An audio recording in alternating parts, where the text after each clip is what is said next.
go. Oh, I was doing background. Podcast League now. Starring the Casablanca Kid.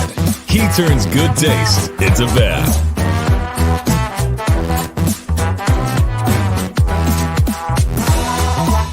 Movie hero. He has a stutter, but he's smooth like butter.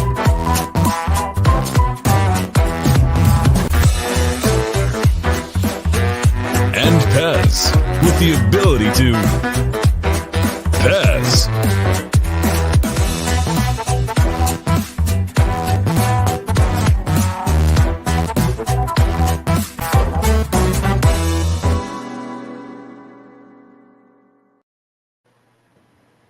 What is up, guys? Welcome to another episode of Podcast League Now. This is episode number 10, so at least into double digits. So we're getting there slowly, but it should be a fun one. Today we'll be talking about our top 12 character actors. So they'll be like those actors in movies or TV shows. We recognize the face, but like you're not always able to place the name. You're like, oh yeah, that one guy. Like he's been in like a bunch of really good stuff. So yeah, it should be fun. But I am your host, Jordan, the movie hero Anderson. I'm joined by my co-host Austin Pez. How's it going? Hello. Yeah, no, it's I was talking to Jordan earlier today, and it's always fun when you go back and watch movies you haven't seen in a long time. Especially, I was telling him about I was watching.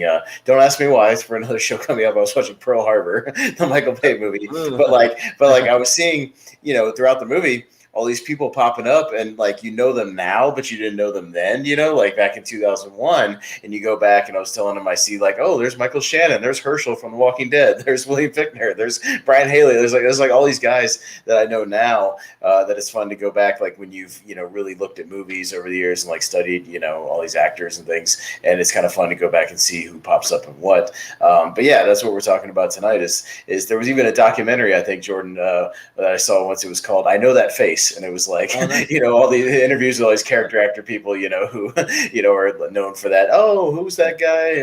So that's what we're talking about tonight. But those guys are very important in movies. They play a lot of really good, key roles sometimes. It's sometimes only for a few scenes, but they're very reliable. They're great actors. And we want to kind of celebrate them tonight. These guys who are that glue that really hold the other, pieces of these movies together.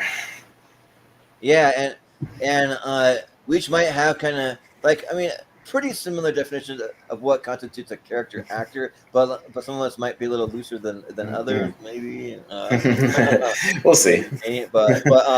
But basically, they're like people who haven't had really any starring roles, or like maybe just like an obscure one or two in something small, maybe, and they haven't really won too many awards or anything, but they're still really, really good, and they appear in a decent amount of stuff that it's enough to really recognize them when you see their face. Yeah, well, and it's a lot of these guys have been in big movies. They're just not like the headline, guy on the poster. You know what I mean? It's like, a lot of these guys are in big blockbuster movies or, big things that you would see them when you go back and watch it. Those guys who never really became like those A-list guys or just never really kind of crossed that threshold. And, they always play the cop or the judge or the government person or whatever, the coach, whatever it is. They just always play those little roles, and you always see them in those roles. But but those guys are great, and that's who we're going to talk about tonight. So it's a lot of fun.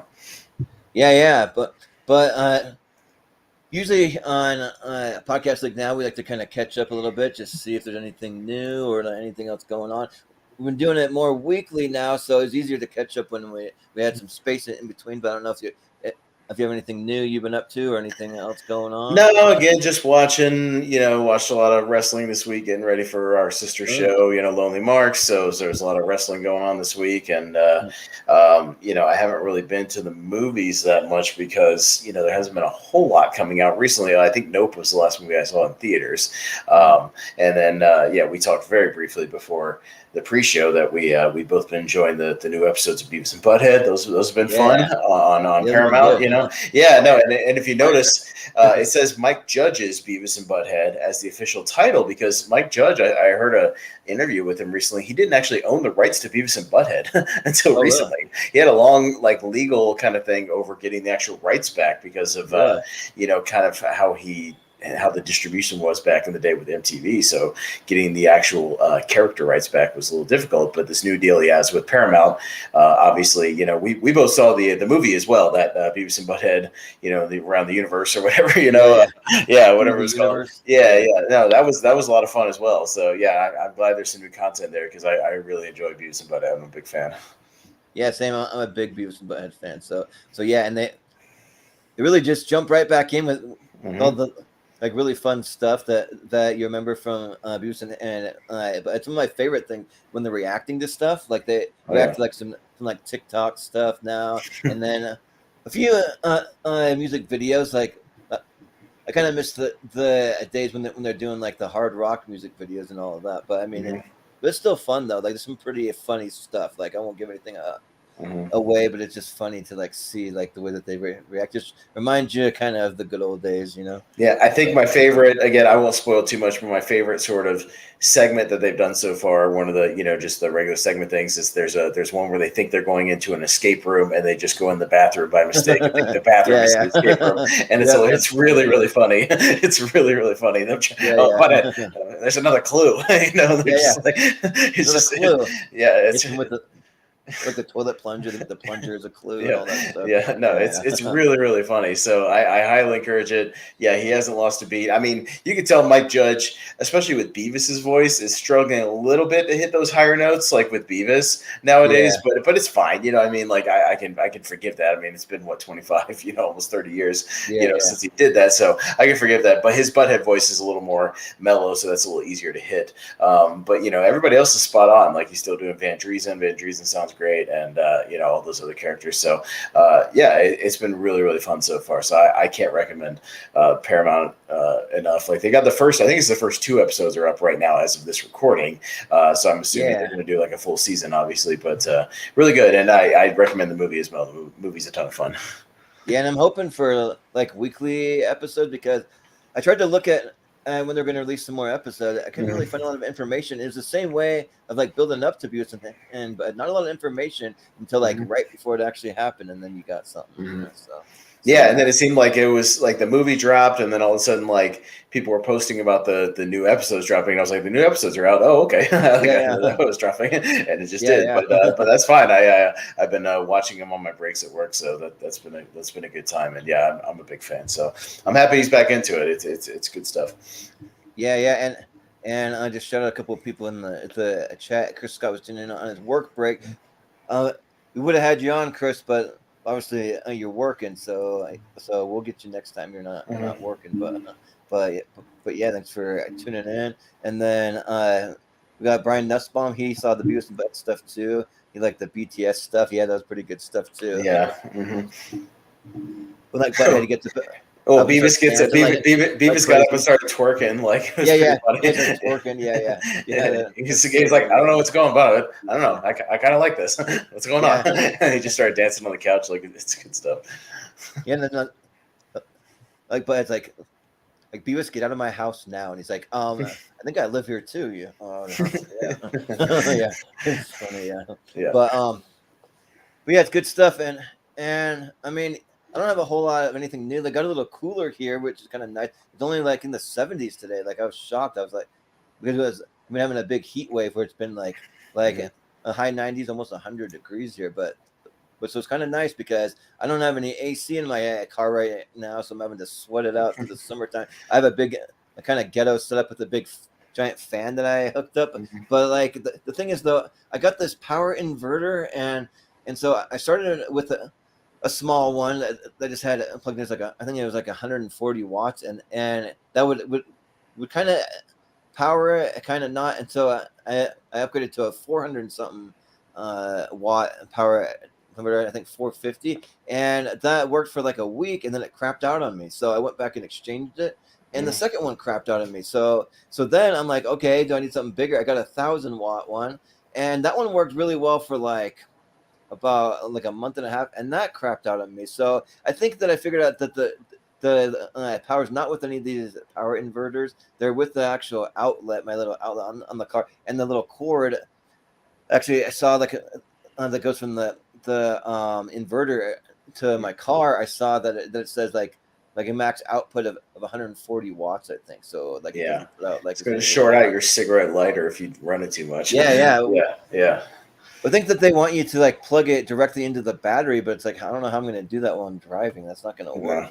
No. So Yeah. So overall, like I think I'm going to go back and get my money back. They have a pretty good return policy at AutoZone where I picked it up. So I think that I'm just going to stick with my little 140 watt because that one's working better than any of the other ones. It kind of like turns off and on, but I'd rather have that than I mean when it's not working at all, because like when it's only 70 degrees that's fine, but like when it gets up to like 90 and 100, like you need some kind of air in your car. Well, and it's one of those things. Yeah, I had that problem with my car at one point, and it's just like it's not bad when you're in motion, but man, when you're like stop at a stoplight, it's the worst. Yeah, like or like in traffic, like yeah. Mm-hmm. But my goal is like I could get it fixed. I could put $1,000 into it or whatever they want to try to charge me. They try to do the same thing for me. I'm not going to do that. Yeah. It's too much. But, no, it's like I just rather get a new car. Like I'm just saving up for a new car, so I'm gonna put that money towards that. So well, it's it's almost mid-August at this point, so I mean the cooler weather is around the corner, so you're not that far off. So I mean, and obviously once it gets cooler, then you can just crack your windows and you're good. So that's fine. Yeah. So and I haven't really seen like really anything at the theaters either. I'm gonna try to go see Bullet Train tomorrow, so hopefully that's good. I'm thinking it get kind of mixed reviews from critics, but the audience rating's pretty high on it, so I mean that's a good sign. So we'll see. If I have time, I'd really like to do a double feature and see that Elvis movie. I haven't seen Elvis yet, but I don't know how much time I'm gonna have. We'll see. But it's a long movie too, so prep yourself because with the trailers and stuff, it's like 2:45, so it's a long one. But I will say, I don't have time to probably watch it till next Tuesday or something like that. But I know that new Predator movie, Prey, just dropped today on Hulu. So I need to watch that. That's true. I totally forgot about that. Yeah. Mm-hmm. So we got some stuff coming up. Yeah, but and then over the weekend, as a casual wrestling fan, I did watch most of SummerSlam, so that was cool. Mm-hmm. And without spoiling too much, I'll just say Brock Lesnar with the big front loader, that was pretty cool. The big tractor lifting up the ring. That was fun to see, just kind of like rolling Roman Reigns all the way out of the ring and stuff. Well, you can go back and watch the Lonely Marks review SummerSlam 2022 on this channel and check that out from just last night. So go check that out. We reviewed SummerSlam. Logan Paul needs to be WWE Universal Champion within a year. That's what I said. So he's great. And I can't remember who the wrestlers were. They weren't any big ones, but they had a little segment that kind of made me laugh a little bit, where they're pouring water on each other, doing a little ad. Mansoor. Well, this guy used to be Mansoor, and now they're like models, so he's like Mansoor, like it's like French now. They're doing like a new gimmick. They were just like pouring water at each other, like some cheesy like commercial or something. And then Brian also joined in that. But Mike Judge, I said he's bringing back King of the Hill too, which is cool. So I was a big King of the Hill fan too. I watched that a lot. So that ran for like 15 or 16 seasons or something, like the original run. I mean, it's pretty nuts. Like that was a long time, and I'm sure that he could have all kinds of stuff going on with those guys. Like everybody liked to see those guys. Standing on the corner block again, drinking their beers. Yep. Mm-hmm. Just doing their thing. Speaking of King of the Hill, kind of why I brought it up is that maybe one of my character actors on the list might have voiced one of those guys. So it might be the same guy I had on one of my lists, because like there was a guy who I had. I think it's we might have. Do we both have Stephen Root on our list? I don't know. So but we'll talk about it. But and. As we go through this, like we don't really have like a really hard ranking. Like it's just kind of like a loose kind of general, just kind of because with character actors, I mean, like it's hard to say which one's better than the other. I mean, there are some, but Yeah, they're not like I these didn't huge rank stars. mine. The 12 I picked for my 12 are, and I talked to Jordan a little bit about this, are like guys who I just saw a lot in movies, like while I was growing up or on cable or something. You know what I mean? So it's a lot of like guys I saw a lot in the 90s or the early 2000s when I was like really getting into movies and things like that, and some like kids movies. Like I'll talk about it when I get to it. But yeah, those are the guys who I really did. And then I do have some shout outs to some other guys who are really great and recognizable when they pop up, and I'm always happy to see them, because I think the main thing about character actors is when I see them in movies, I'm just like, oh, I'm really happy to see that guy. That guy's great. You know, like I'm so glad he's in that role, and it's like somebody I recognize, and you know, the more that you can do that, the better. You know, that's one thing that, you know, I'll give Michael Bay credit for. You know, when I was watching these movies, it's like he at least casts a lot of these character actors in these parts, you know, and kind of fills up his ensembles with these guys who are very good and who know how to do a lot with a small character or just a few character beats that they can really stretch out. So that's one thing I'll give him credit for. But yeah, a lot of the guys, even in my you know, honorable mentions, are some of those type of guys too, and we'll give examples of kind of, you know, we'll try to bring up some pictures on here. You know, Jordan's going to try to at least Google image search like a main picture, you know, so you can see who we're talking about. You know, put a face to the character, and then we'll each kind of list, you know, some of their main credits. You know, be like, oh, you'd probably remember him from this movie, this movie, this movie. So we'll talk about that. Yeah, and we'll just kind of trade one apiece back and forth, and the goal is I want to try to come up with a definitive top 10. So I don't know if you're able to keep track of like any crossovers you might have. I can. Look at loose, this kind of top 10. We'll fill it in with a couple extra that we want to throw in there. So yeah, sure. Because when I was thinking of the character actors, like honestly, I could have come up with a list of about 30 that I thought of, but I tried to narrow it down and be a little picky of some of the ones I liked a little better, you know. Mm-hmm. So, but yeah, so we'll kind of to start out with some honorable mentions, but real quick, I'm going to share the screen here. I just got my Google images ready to go. So, we'll start with just the Google page here, and then we'll go to images and pull them up. Yeah, as we go along. So yeah, but you want to start out with some of your honorable mentions, Austin? Yeah, so we can start with a guy named Miguel Ferrer, who I'm a fan of. Effie, there he is, Miguel Ferrer right there. Pull him on up. You'll recognize him. He's actually canon. He's in the MCU. So if you pull him up, pull up that picture right next to RoboCop right there. That's a good picture. He's... So if you see him, you remember, he was in RoboCop. He's kind of the guy who, starts the. Hopefully, this doesn't slow down Jordan too much. Him doing this while we're doing it. So, he was.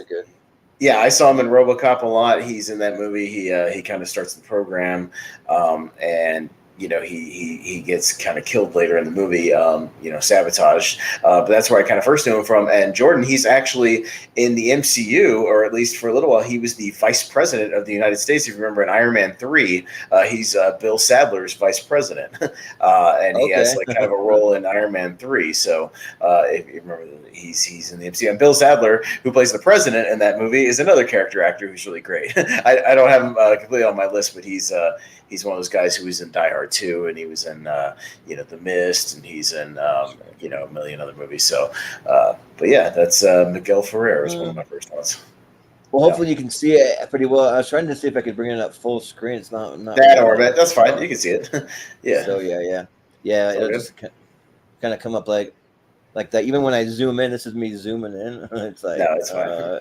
Don't worry about it. When I work, zoom everything but the picture. I think if you bring up just those couple of pictures, it bringing up a RoboCop picture is appropriate, because that's kind of what I always knew him from. So that's good. He looks familiar though, from the movie. So yeah, totally. What else you got?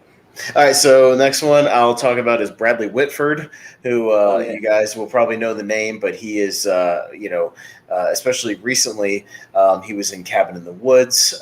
He's one of the control guys with Richard Jenkins. He was in Get Out. He was the dad, in Get Out. Oh, yeah. He was, and if you go back a little further, most comedy fans from the '90s, he's Eric and Billy Madison. Oh, Eric, yeah. he's, Weasley Eric. So, Eric is a bad man. Yeah, he's a bad man. So, yeah, Bradley Whitford, he was on The West Wing for a long time. And actually, if you go way back, even in the 80s, Revenge of the Nerds 2, he's the main jock bad guy in Revenge of the Nerds 2. And then another RoboCop connection, he popped up randomly when I rewatched RoboCop 3 about 2 weeks ago. He's like randomly in there as well. So, I mean, he's been working forever. But yeah, I mean, obviously recently, like I said, Get Out, Cabin in the Woods, things like that. This dude's been working forever, but he's great. So, Bradley Whitford. Awesome. I love Bradley Whitford. Brian Haley would be my next one. He's a guy who you will recognize if you saw a lot of kids' movies in the 90s. If you bring him up, Haley, Haley. Is that not the best on the spelling sometimes? No, Haley, no I. Oh, Brian Haley. No I. Okay. Yeah, that'll be a different guy. That is not Brian Haley. No, let's see. Haley. There you go. Yeah. So you'll recognize him if you saw a lot of kids' movies. If you recognize that guy, see, he was in Little Giants. He was Spike's dad in Little Giants. Spike, go down here. He's in that. He's in Baby's Day Out. He's one of the 3 guys in Baby's Day Out, running around with Joe Pantoliano and Joe Mantegna.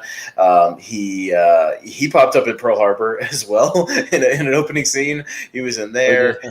Yeah, totally. He's in Mars Attacks. He was in the Clint Eastwood movie Gran Torino. He was Clint Eastwood's son.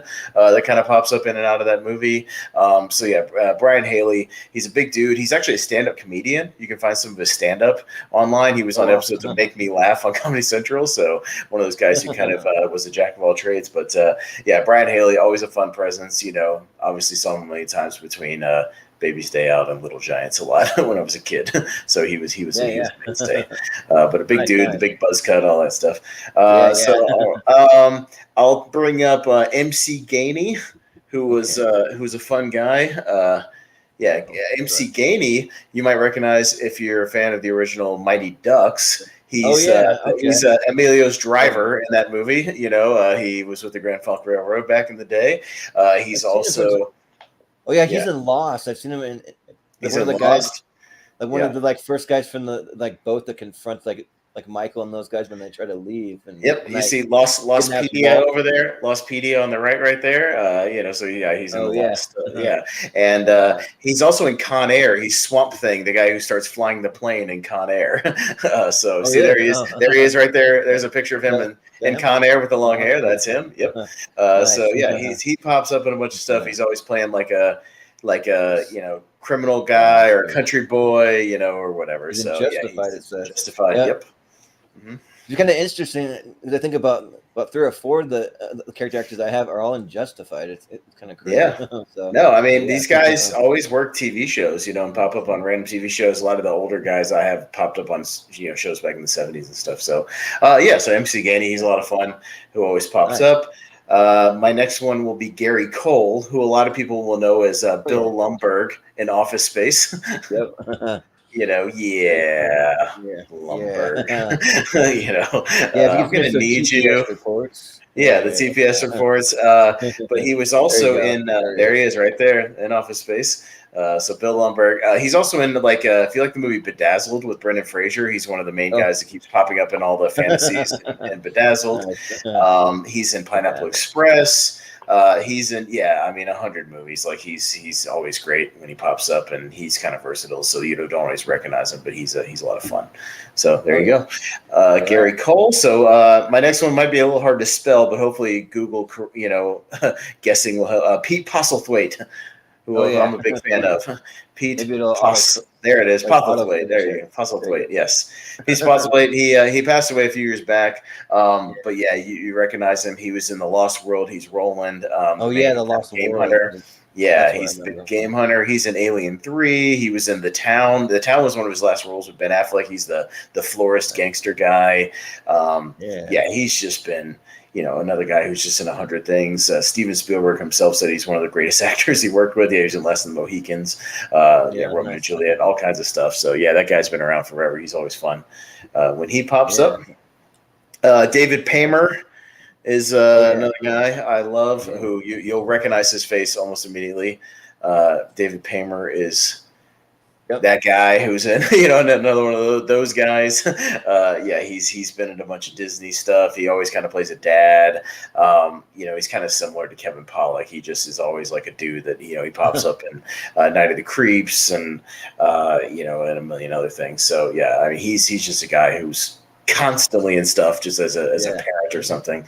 Not so much about him. I like him a lot. Well, for some reason I always remember him from that movie Flubber. He plays the coach, and he's like they're bigger than us, they're stronger than us, but there's no reason we can't just go out there and whip those guys. He's always got this hopefulness about him, but he always kind of plays like a lovable loser. There he is in Night of the Creeps. There you go. Nice. All right, so scroll it back up. We'll go to, I got two more. Clancy Brown, who you guys may know the name, but if you're not sure, he's probably best known from the Shawshank Redemption. He's kind of the head guard guy. Who beats up everybody in that movie. He was the voice of Lex Luthor for a long time in both the Justice League and the Superman animated series. He pops up all the time. He was in the Nightmare on Elm Street remake. He's he voiced he's also MCU, Jordan. He voiced Surtur in Thor Ragnarok. Oh yeah. He's the voice of him. So nice. There you go. Yeah. He's got that nice deep voice, that we always love. Oh yeah, he's one I always recognize. It's this video game that I love that's called Detroit Become Human. That's like really, really cool. It's one of the best story-based video games that I've ever played. And he plays this kind of hardened, kind of grizzled cop guy, but it's in the future, and he has to be paired up with an android. And like the whole thing is that he hates androids, doesn't want to work with them, but he has to. And it's one of those kind of like almost like a choose your own adventure type of video game where the story kind of is dictated by all the choices that you make in the video game. There's some really, really cool stuff though that goes on in that. So yeah, he's actually pretty much the main. And I'm pretty sure he's had a steady gig for the last 20 years because I think he's been a voice on SpongeBob forever. He's the voice of Mr. Crab on SpongeBob. Mr. Krabs, yeah. So because he's the guy who even in the song is just like, okay, kids, are you ready? That's him. So yeah, I love money. Yeah. He's had a good steady voice gig for over 20 years. So that's pretty cool for a guy like that. But there he is in Shawshank right there. He's the big guard that kind of hangs Tim Robbins off the edge of the. There. Yeah. So there you go. And just one last one I'll mention is a guy named Anthony Heald, who's always a great asshole character actor. He's a lot of fun. Anthony Heald, Heald. Oh, Heald. Yeah. There you go. You got the autocorrect right there. Click on that. You'll recognize him. He's one of those guys. He's in. Yeah. There you go. Yeah, he always plays kind of an asshole.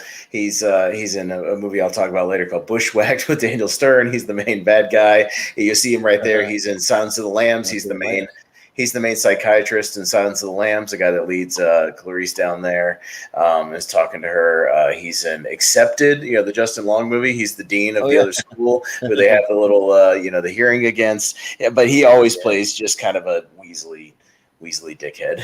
So he's a lot of fun and every movie he's in, but yeah, he's great.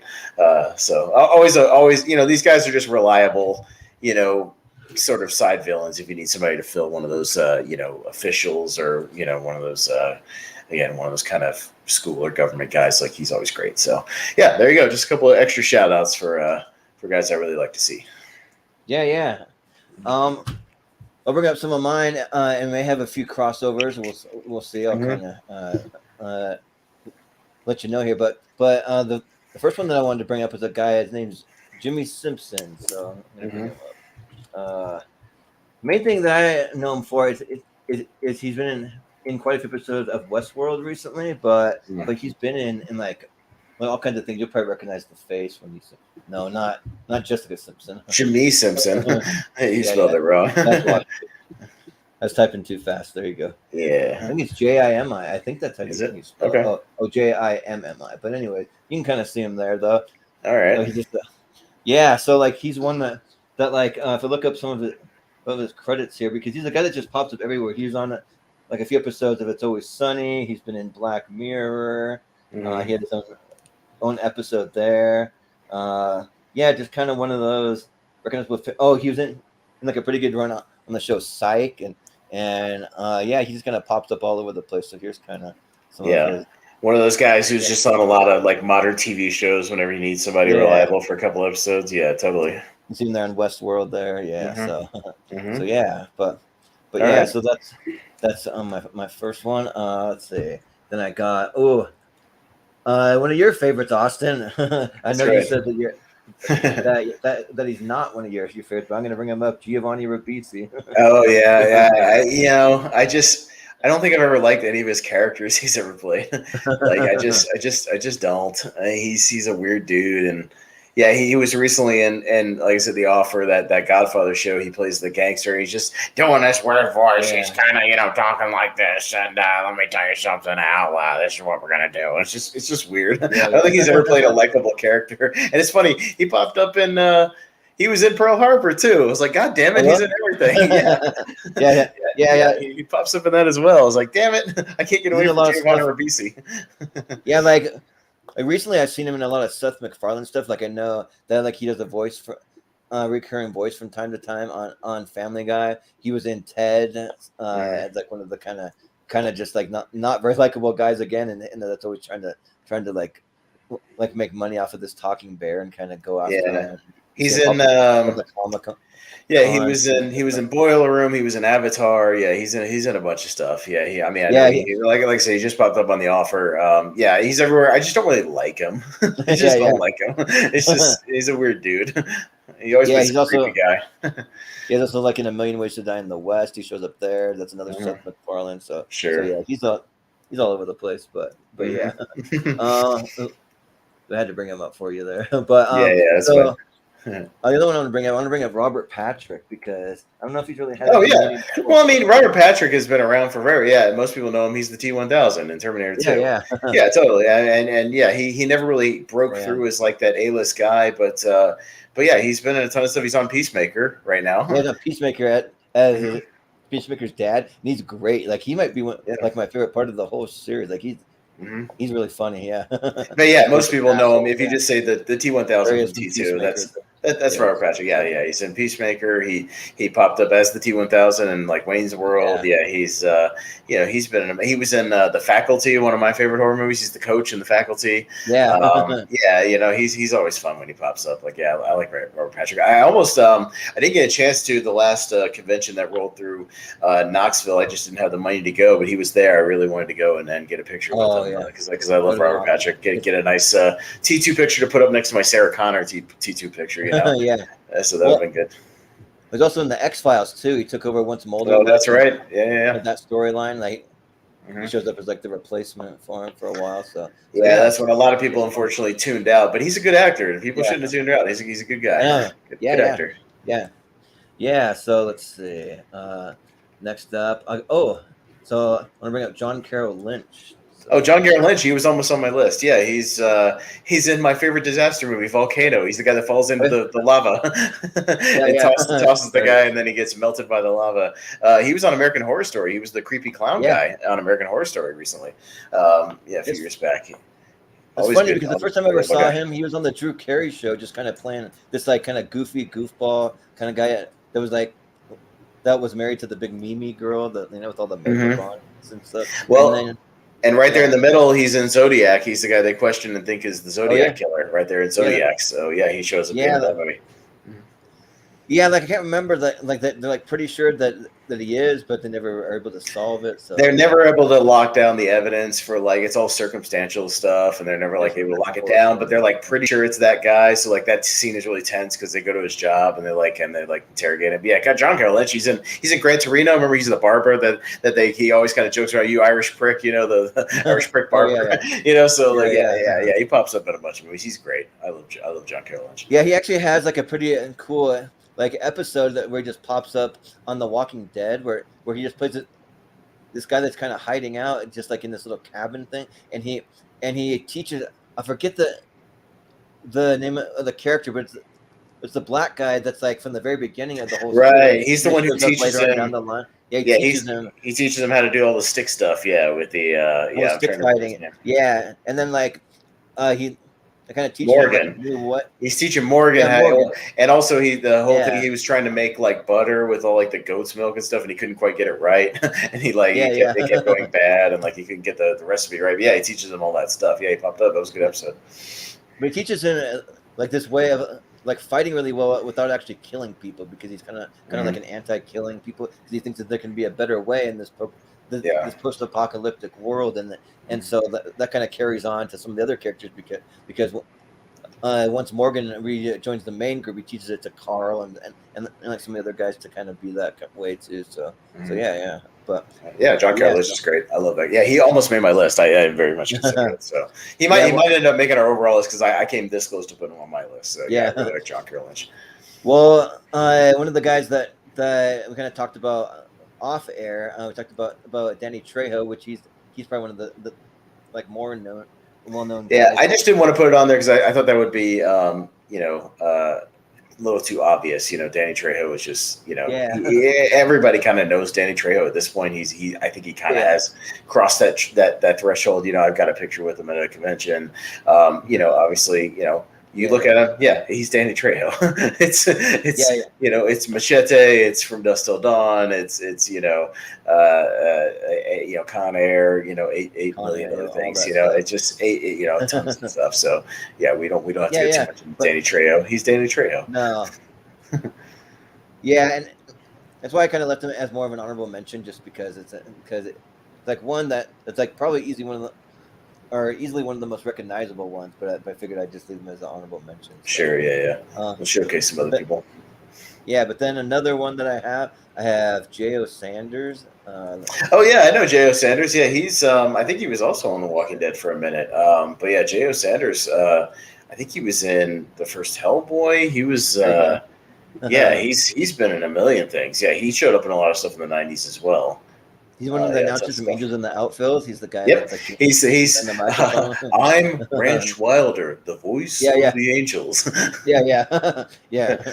Ranch Wilder. And then also too, like a little movie I really like. It's just more of like a family movie. There's a movie called The Big Green, where he plays one of the soccer coaches for the Knights, and he's like this kind of like a-hole kind of guy, like that's like coaching the special team because his son's on the team and everything. So he was in The Day After Tomorrow when he's with Dennis Quaid and they fall through that ceiling like into the mall, and he's like hanging on. He's the one who cuts himself loose to die and sacrifice himself.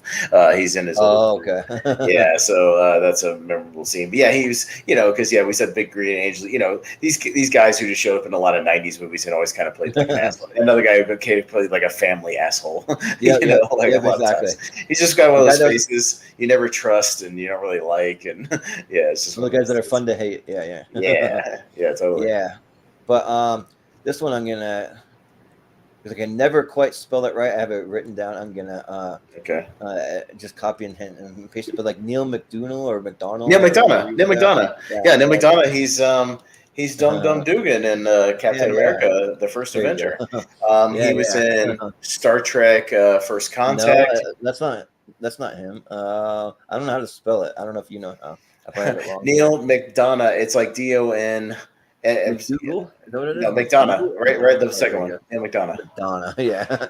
I'm like, how do you spell that? Yeah, that's it. There you go. Mm-hmm. Yeah. So he shows up in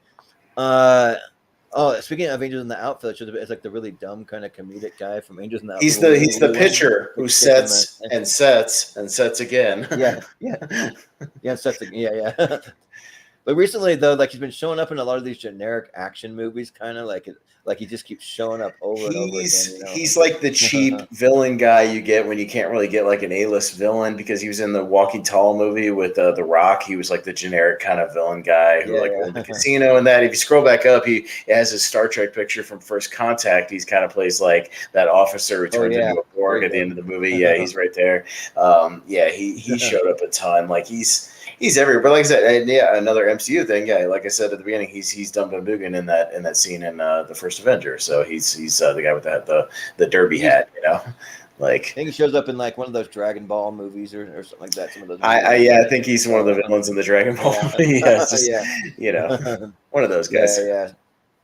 Yeah. So like basically any like kind of B level like action movie or even a lot of family movies, you'll see him pop up and stuff. Yeah. But let's see. I just got one more. I'm gonna throw up Dennis Haysbert. So. Oh sure, he's the Allstate guy. Yeah. So are you in good hands with Allstate? Yeah. So a couple of my favorite roles is one from 24 when he plays the president. He plays a really great president on that from the very first season, and then also from Major League playing like the voodoo guy or whatever. Like you almost don't even recognize him though. Almost doesn't even look like him because he has like a totally different accent and everything. But he's great in it too. So he's in Heat. He has this little mini arc where he just got out of prison. He's working at this diner, and then they want him to be the driver, and unfortunately he dies during the shootout. But they hire him as the driver, but he's part of the ensemble in Heat. Yep. No, I mean, Dennis Haysbert's been in a million things. Like he's always, but most people would actually probably know him as the Allstate guy from the Allstate commercials. So the Allstate guy. Yeah. But he was an actor for a long time before he started doing that. So of course. So yeah.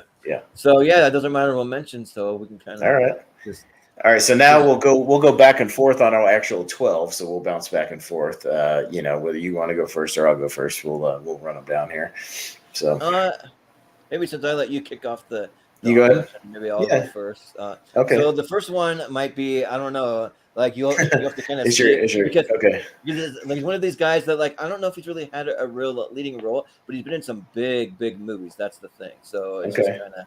We'll talk about it. I'm gonna put for my number 12. I have Harvey Keitel, just because like he's been. Harvey Keitel is not a character actor. He's a damn near A-list actor. He's not a character actor. I'm gonna bring him up here, but he's been in like a lot of like Tarantino stuff. He's been in a lot of Martin Scorsese stuff. But has he ever had a leading role though? That's the thing. Bad Lieutenant? Yeah, he was a leading man all throughout the 80s, man.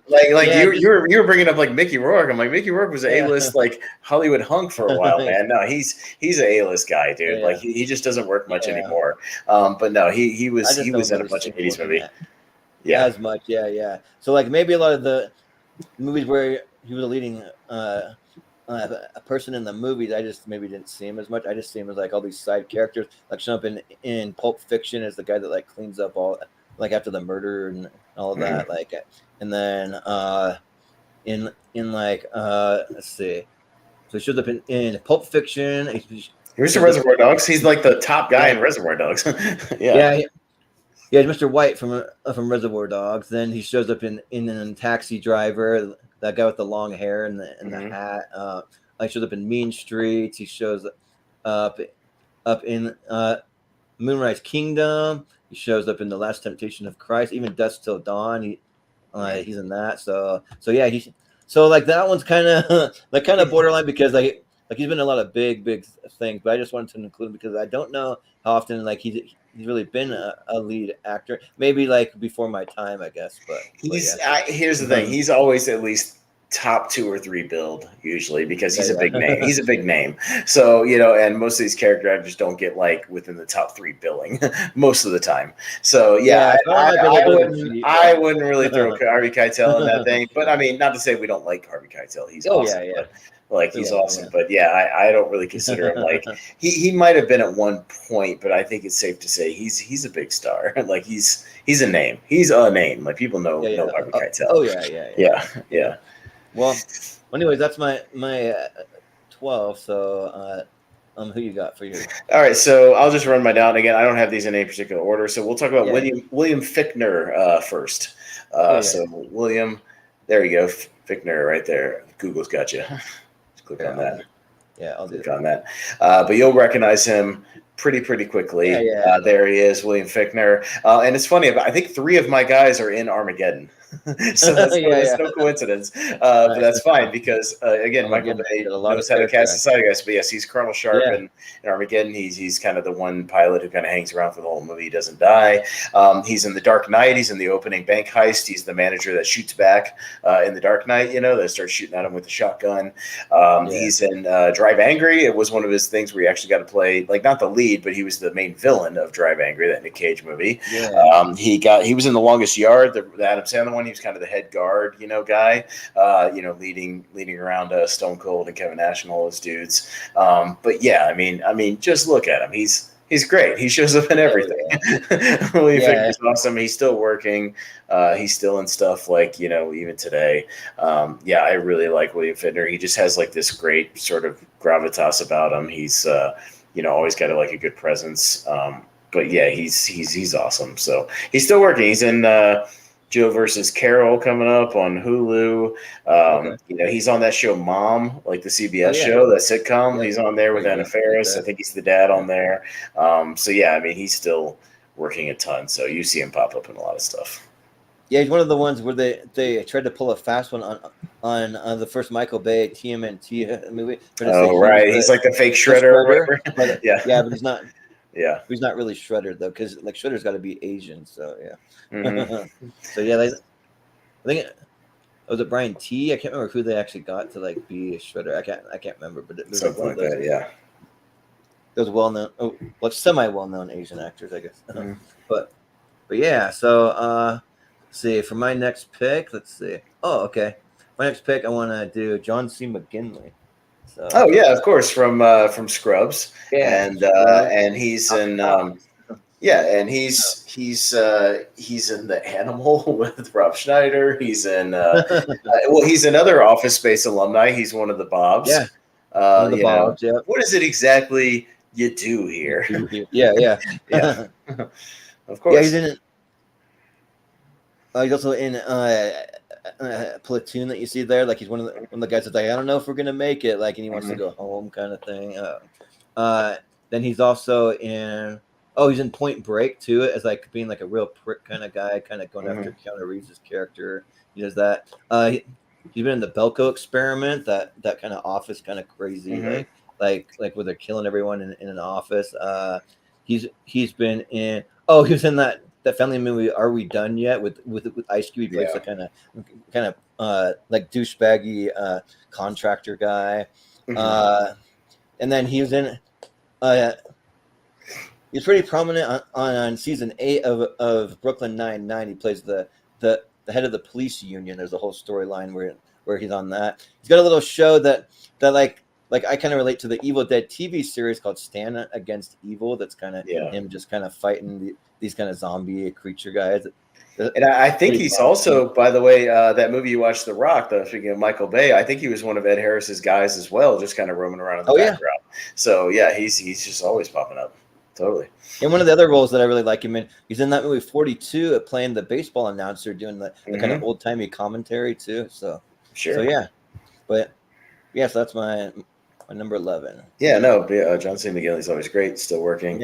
I'll talk about another guy's kind of substitute last minute. I couldn't believe I almost forgot about him, but another Armageddon alumni. But come on, Peter Stormare is great. Yeah, Peter Stormare is awesome. You'll recognize him pretty quickly. There you go. I played one of the best villains in movie history. We're playing so many different villains. Yeah. So Peter Stormare, like I said, he's in Armageddon. He's the Russian cosmonaut, Lev, who they pick up at the space station. He's also in The Lost World. He's the guy who gets taken out by the little compy dinosaurs, the little small ones. He gets ambushed by them. When he's like running around. Yeah, he's in the beginning of John Wick Chapter 2, right there on the left. In that opening scene where John Wick's trying to get his car back. He's in Constantine, of course, right there. He plays the devil in Constantine at the end of the movie. Yeah. I think one of his best roles. Like he's so great in Constantine. Like he's so charismatic in that role for that 10 minutes or whatever he's on screen. He's the man. So yeah, I love seeing Peter Stormare. I remember when I went and saw Constantine in the theaters and he popped up as the devil. I'm like, that is so perfect. It's so perfect. He's the best. And of course, he's also in Fargo. He's running around with Steve Buscemi the whole movie in Fargo. So yeah. Steve Buscemi. But yeah, so spoiler, I've been as my number 6. I figured this time we don't really have official rankings, so I won't do a pun or anything. I'll just say I'm at my number 6 because he's great. Yeah, and like he even shows up in The Big Lebowski. That's another one that he shows up in. And then also, like, funny enough, he actually plays one of the main villains in Call of Duty Black Ops, which is kind of fun to see him pop up in a video game there. He also is one of the villains from 22 Jump Street, doing a little bit of comedy there, a little bit. He's kind of the main henchman villain guy also in The Last Stand, that Arnold Schwarzenegger movie. He's the one who shoots another great character actor, Harry Dean Stanton, shoots him off the tractor at the beginning of that movie. So yeah. Oh, and one of the roles we can't forget about. He was also in an episode of Seinfeld. Right, you can always trust Slippery Pete. You can always trust Slippery Pete. Yeah. Well, a lot of these guys are on Seinfeld. Yeah, I'll shout them out if they eventually are on Seinfeld. But a bunch of these guys kind of pop up for little Seinfeld roles. So totally. Yeah, they're great. So we'll mention that one day too, because Seinfeld had a lot of great character actors on it. But he's Slippery Pete in Seinfeld, and when they have to move the frogger machine. All right. Let's see. So, all right. Well, I'm gonna go with one that we kind of talked about a little bit, but I'm gonna mention Stephen Root because. Well, I was gonna mention Stephen Root in literally next, so let's just talk about him. Stephen Root's awesome because I also have him on my list. So we'll talk about him. Yeah, he's one of my favorite because this guy pops up everywhere. Like he's just on so many different things. Like of course, he's probably most famous for playing Milton from Office Space, like my red stapler, or that I was trying to listen to my music at a certain volume from like from 1 o'clock to 3 o'clock or whatever he says. So he has that on, and then he's also in that TV show News Radio. So he played one of the like guys with a talk show on there. He's on. Well, there's a good montage. Well, there's a good montage picture right above that. Jordan that also has Bill from King of the Hill because he voices Bill in King of the Hill right there. Yeah, he does that too. And then I had a couple of his other roles written down. Let's see. So he was. He played Judge Mike Reardon on Justified, another guy that shows up in Justified. He also plays the radio station guy in Oh Brother, Where Art Thou? He shows up there. So he's also in Get Out. He's the guy who wants the body in Get Out. The guy who's like disabled and kind of comes on the TV and tells us kind of Daniel Kaluuya the plot near the end of that movie. So Jordan Peele must be also a fan of Stephen Root to put him as kind of right near the end of that. Stephen Root, if you remember, Stephen Root was on an episode of Seinfeld when Kramer wants to get the money from the bank for them not saying hello to him, and he's the bank manager. So he goes, pint is good. How's $20 sound? And he gives him $20 a deal. So he also popped up in Seinfeld for an episode. He was on The Mandalorian for an episode recently. You're right. I thought about that one too. And then another weird thing with freaking RoboCop 3. I rewatched RoboCop 3 and it was freaking me out because the opening stuff had all these people both from like Seinfeld and all these character actors because Mr. Kruger from Seinfeld was like one of the guys in there. The guy who was the bookie that couldn't pay Jerry on Seinfeld, who gets his finger smashed in the trunk, he robs a bank in the opening of that movie. Stephen Root was one of the main guys in the beginning of RoboCop 3. It was like freaking me out. I was like, all these people. I was like, oh my god, I know everybody. Like I said, Bradley Whitford popped up later. It was really strange. And he's had some other pretty interesting TV roles where he just shows up. He was on a pretty big episode of 24, kind of harassing Katie Sackhoff's character in season 8 because for anyone who's seen it, Katie Sackhoff's character has a lot of things to hide. She wants to be good. She got some shady stuff going on. So he's after her, trying to investigate some of her past life thing. He shows up at the CTU kind of area, trying to figure out what's going on with her character. He also, let's see, he was on Veep. He plays Judge Walsh from the show Veep. Let's see, he he was on Succession. He got a little character there. He also plays Joe Latruglio's dad on Brooklyn Nine-Nine. So he's on that one. They just had some like minor roles on things like Fringe or The Good Wife, Children's Hospital, Raising Hope. He was on Hot in Cleveland, and then he's even done like a couple like voices like on The Simpsons and stuff like that. He's in Drill Bit Taylor. He played the principal there. So yeah, like he's a guy that just shows up everywhere. So yeah. Yeah, Stephen Root's awesome, and yeah, he's still working today, still getting tons of roles. Like he's great. So I love Stephen Root. Well, that was going to be your next one. I mean, you could bring up one you had. I'll go to another one. So yeah, I had Stephen Root as well. That was going to be my next one. So we talked about Stephen Root. So next I'll talk about Brian Dennehy. Oh yeah. So Brian. I think I got it. No, not quite. No, not Brian Dennehy. Well, Brian. It's supposed to be. There you go. Just click the Google. Yeah. Click the Google. Correct. I got you. Yeah. So Brian Dennehy, who most of you guys, the two main ones you'll recognize is he's in First Blood. He's the asshole sheriff that wants to arrest Rambo in that movie. And for you comedy fans, again, 90s, he's Tommy Boy's dad in Tommy Boy. He's big Tom Callahan, probably one of his most famous thing. But he also plays like a villain sheriff in Silverado, and he was in Cocoon. He was one of the ensemble there. But yeah, he passed away about 2 years ago, I think. But he was still working up until he passed away. Still doing a bunch of TV shows and things. Yeah, he was always popping up. But he's great. He's just a cool presence. Tommy First Blood. So, I like Brian Dennehy, and of course Patton Oswalt had a bit on one of his CDs about meeting Brian Dennehy at an after party one time, where he was saying he was trying to lose some weight and show some willpower. And then all of a sudden he meets Brian Dennehy at this party, and he's like, oh, Brian Dennehy's just like the nicest guy. And he talked to me for like 10 minutes, and, he's just super nice. And he's like, okay, see you later, Slugger. He's like, oh, thanks, Brian Dennehy. And then he goes over to the food table. And he's like, screw it. I'm just going to eat. And Brian Dennehy comes up behind him and like pats him on the shoulder to get some food too, and goes, character actors, who gives a fuck if we're fat? Yeah, right. He's like, they'll always need a fat best friend, right. So no, that's just like one of the things that adored me to Brian Dennehy. Just a cool dude. So a guy who we'll miss. So big Tom Callahan, we miss you. Yeah, big Tom Callahan. There he is. Yeah. All right, let's see. Let me consult my list that I have here. So okay, so I want to bring up Sam Elliott. So, well, of course, Sam Elliott and his mustache. Yeah. So, like, he's one of those ones that, like, most people know him, but the thing is, though, like, he's just one of those character actors, especially for westerns too.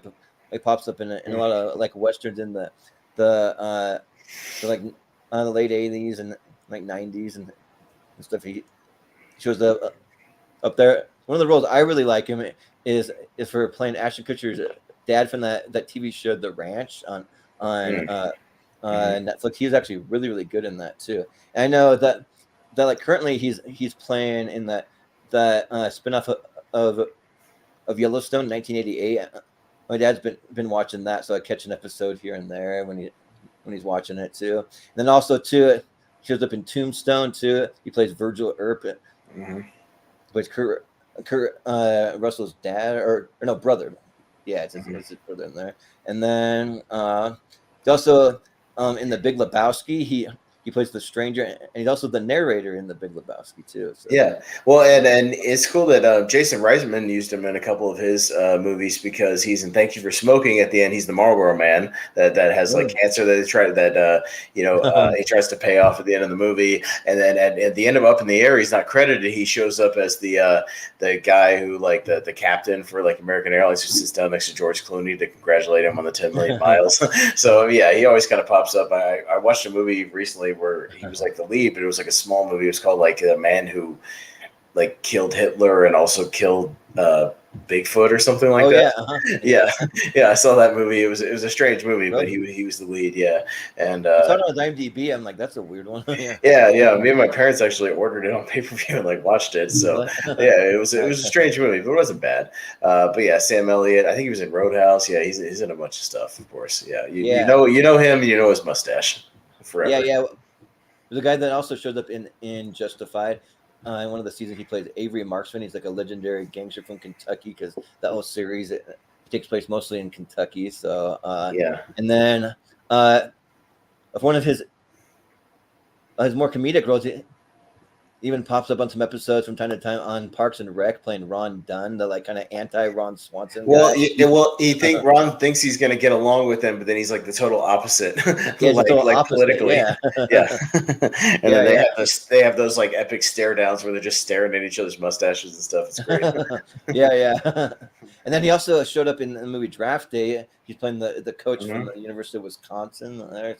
So he's on that. A lot of people might actually know him pretty well. Actually, from Ghost Rider, he played the caretaker that kind of helps train in Ghost Rider and a lot of things. So he was pretty prominent in that. He was in Gettysburg. He's played General John Buford in Gettysburg. He was in The Quick and the Dead. So yeah, and then apparently I haven't seen it yet, but we had a role in the new MacGruber series over on Peacock. Okay. I haven't watched it yet, but I want to go see it because I'm a pretty big fan of MacGruber. It makes me laugh pretty hard. So yeah. All right, there you go. But yeah. I will go with one more Armageddon alumni. I promise. I think this is the last one, unless I'm forgetting. Will Patton. Yep, Will Patton, who's great. Yeah, Will Patton is great. Another Armageddon alumni, but he's a great character actor.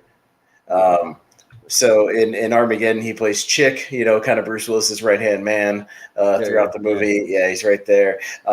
Most recently, if you saw the last two Halloween movies, he's the sheriff in the Halloween movies. And he's the one that's kind of in bed, injured next to Jamie Lee Curtis, during Halloween Kills, pretty much the whole time. But yeah, he's in the first one as well.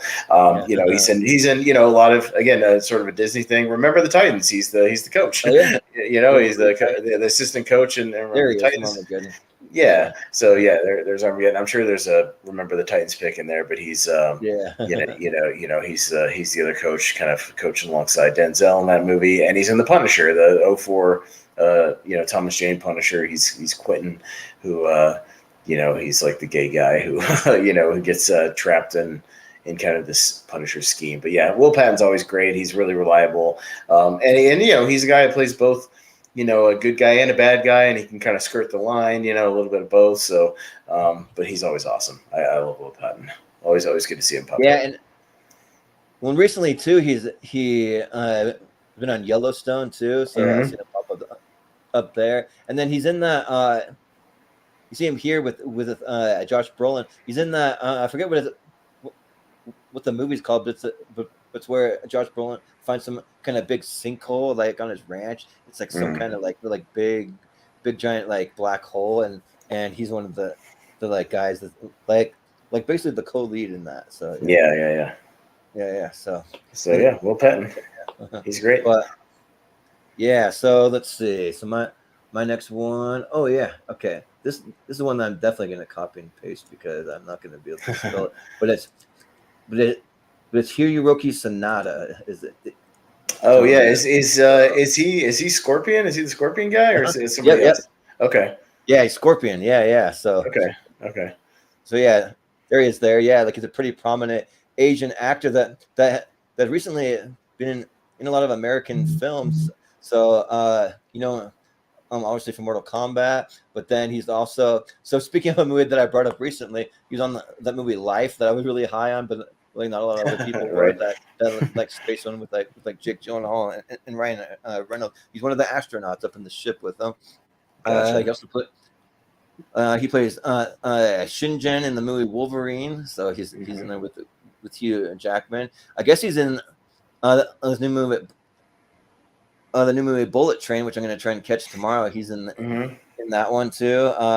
And then he's also was in a couple of cool kind of sci-fi TV shows. He's in the show called Helix that was really, really good. It's about like a virus that gets out, and they're in this underground bunker that goes down for I think like 12 stories underground. It's a huge underground bunker that they made to withstand these kind of outbreaks and different things. It says he was on Lost for a little bit. Was he on Lost?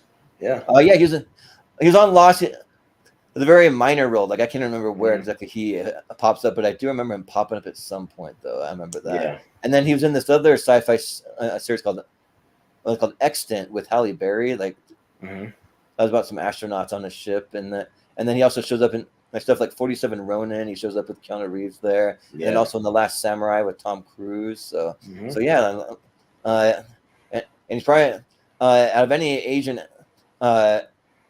actors, like he's probably one of my favorite working today. So yeah. I did put him on the list, but one of the guys I consider was Ken Watanabe. We all know Ken Watanabe. From the most recent Godzilla movies and Inception, he's great too. So he's great. But Bullet Train. I'm sure he has fight scenes with Brad Pitt or something. So that should be pretty good. Yeah, that'd be awesome. So yeah, but okay.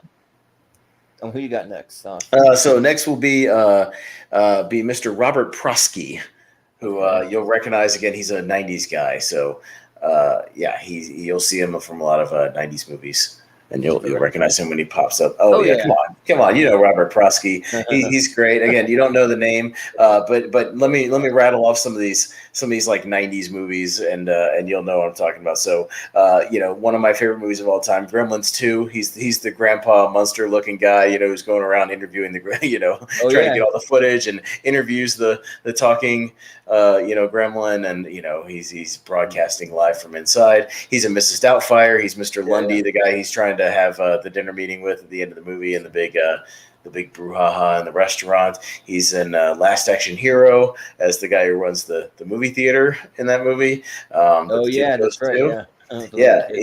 He's in Rudy. He's kind of the main priest kind of guy that Rudy's always talking to, throughout the movie.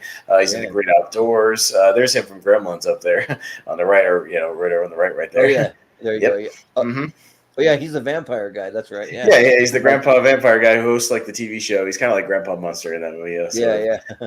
But he's just been he was all over the place, kind of in the late '80s, early '90s. He was also in the Miracle on 34th Street remake. He's the judge at the end of the movie. So, just tons of '90s movies. Again, I skewed a lot to movies I grew up with a lot and watched a ton. And he's just always fun. Yeah, he's in that Dudley Do-Right movie, that bad one with Brendan Fraser right there.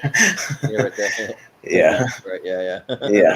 But Robert Prosky, just always a warm, cool presence, and just seems like a good dude. And he passed away a while back, but I wanted to shout him out here because he's great. Yeah. Cool. Sounds good. Let's see. So my next one is going to be. Oh yeah. So this is one guy for some reason. Like, this is a guy that I always have his face in the back of my mind, but I can't always place the name or the face. But I'll talk about Shea Wiggum. So. Oh yeah, Shea Wiggum I consider it on mine because he has one of my favorite scenes in Kong Skull Island where he tries to sacrifice himself and he gets knocked into the mountain. Yeah. He's the guy I call real quick, and I'll let you go. I'm sorry. He's the guy I call discount Hawkeye. Yeah, right. Yeah. Because he looks like Hawkeye. Yeah. He looks like Jeremy Renner kind of, but he's like discount Jeremy Renner. Right. Yeah. The thing that I was recognizing it for, he's in the show Boardwalk Empire, and he kind of playing like one of the gangster guys in that. He also shows up in a season of Fargo. You can see him here. I think that's like season 3 that he shows up in. And then a couple other ones that he's in. Let's see. He is in True Detective. He plays one of the pastors that they go to visit. He plays Dwayne Jeffrey Corliss in The Lincoln Lawyer. He's one of the guys that testifies up against Matthew McConaughey's character when he's in court. He also shows up in The Wolf of Wall Street as one of the yacht owners when Well, he's not the owner. He's their captain when they get caught in the storm. He's their captain. That's like, oh, we're just gonna batten down the hatches. He's like, yeah, we'll batten down the hatches and we'll go. He's very briefly in that. He was recently in Fast 9. He was in he was like the weird tech government guy that like had like a nothing role in that movie, but he's in F9, so he just kind of popped up just randomly. But he's been around for a while. And he plays one of the corrupt FBI agents from that miniseries of Waco with about like all the crazy cult guys in Waco, Texas, when they had the big standoff there. So he's there with Taylor. Oh, I always get the guy from that like plays the main occult leader. The guy from John Carter. Yeah. He's okay. Guy. Oh, Taylor Kitsch. Taylor Kitsch. He's also in the movie First Man. He plays Gus Grissom in First Man. He also his most recent thing I've seen him pop up. He plays Ryan Gosling's dad in that new Netflix movie, The Gray Man. So he's in that too. And then also he shows up as a friend of Danny McBride in the show Vice Principals too. So just doing some comedy there. So Shea Wiggum, he's awesome. So yeah. No, cool. Yeah, he definitely deserves a shout out for sure. So I'll go with another guy that you may not recognize the name off the top of your head, but man, once you see this dude, I can't count how many movies he's been in. David Morse. David Morse. David Morse. You will immediately recognize him when he pops up here. I mean, come on, there he is. He's been in everything. He's always in movies. David Morse. So he's in The Green Mile. He's in The Rock. He's the dad in The Good Son. He's in Disturbia, that movie with Shia LaBeouf. He's like the main like creepy bad guy, dude. Guy. Yeah, like the girls dating at the time used to send each other gifs back and forth of that creepy guy from Disturbia to like freak each other out. That's David Morse. And he shows up in World War Z as like a guy that got locked up. He's and I even recently watched for the first time The Long Kiss Goodnight, that Rennie Harlan movie. He shows up halfway through that movie. He's like interrogating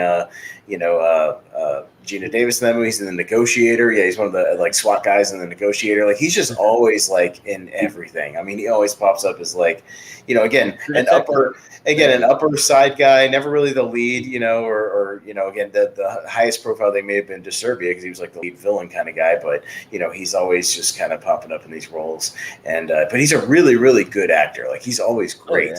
But he just has never really been like an A-list guy, but he's awesome. I love David Morse, and always happy to see him when he pops up getting work. So still working today, still working strong. Yeah, nice. Sounds good. Let's see. I'm gonna bring up my next one. Oh, okay. So I want to bring up R. Lee Ermey. Well, of course, R. Lee Ermey. It's the Full Metal Jacket. From Full Metal Jacket, he plays the drill sergeant or Ermey there. But to give it a second to load here. But he's from Full Metal Jacket, and like usually in the movies, like most of the time he's playing some kind of like a drill instructor, like some kind of army guy. But he's also he shows up in that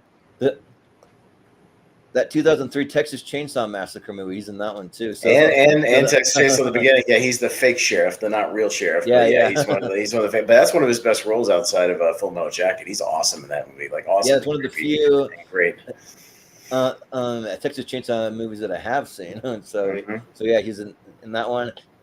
He also the voice of the Green Army sergeant guy from Toy Story. So that. Code Red, repeat, we are Code Red. Recon Plan Charlie, execute. Of course. You had to get R. Lee Ermey to play like the army soldier guy in Toy Story. Like that's instantly recognizable. He's in 7. He's like the police captain in 7. 7, Yeah. I mean, he shows up in The Frighteners as like one of the like Ghost, and he's still playing like a military guy. Like, no, he's basically playing his Full Metal Uh-huh. Jacket character, and a lot of people said he's playing because if you remember, Hartman dies in that movie. Remember, Private Pile shoots him, so they think that he's actually like still playing the same drill sergeant, just guarding the cemetery. Okay, So that's the theory. So he died, and he just went to becoming a drill sergeant at the cemetery. But yeah, he's a lot of fun, and he passed away not too long ago as well. But he's great. Yeah, and even that movie you like to watch, he's like the crazy neighbor with the guns. Yeah, Remember? yeah, yeah, he is. Yeah, he's been in a couple of comedy. Like he's in that movie Saving Silverman. It's like they're like PE coach, and he has a pretty funny scene where he shows up at the house. He's like, "You boys got a shitter," and they're like, "No, sorry, sir." He's like, "It's all right, I'll manage." And then the next scene, you see him out by the mailbox pulling out the mail to wipe his ass, like all sneakily or whatever. Yeah, and then he also shows up in Scrubs as the janitor's dad too in a couple of scenes. So yeah, he's great. Like he's always super recognizable. Even by his voice alone, you can recognize who he is. Yeah. So yeah. Arlie Ermey's the man. He's great. Yeah. I will go with another guy who was a big part of my childhood and a big part of the '90s. Lane Smith. So Lane Smith, who passed away not too long ago as well.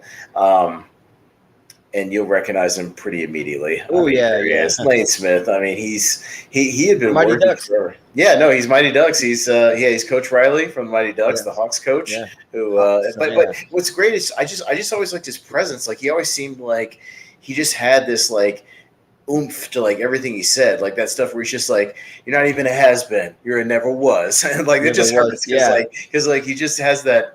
Oh, that presence, like to lay it down. But a lot of people mostly know him from My Cousin Vinny. He's the prosecutor in My Cousin Vinny, right there. Yeah, My Cousin Vinny. But he's also in.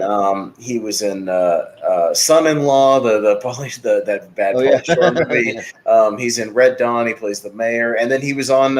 If you remember that Lois and Clark Superman TV show in the '90s with Dean Cain, he was Perry White. Maybe right there. Yeah. For the whole thing, he was Perry White, so that was cool to see him. I got to watch him pretty much every week on Lois and Clark, so that was a lot of fun. But yeah, he's great, and I miss him a lot. He was a really fun presence on screen, but he always brought it, man. He was the man. I really like him. Yeah. And he even watched this. There was this like TV movie we used to watch a lot in these law classes called Gideon's Trumpet.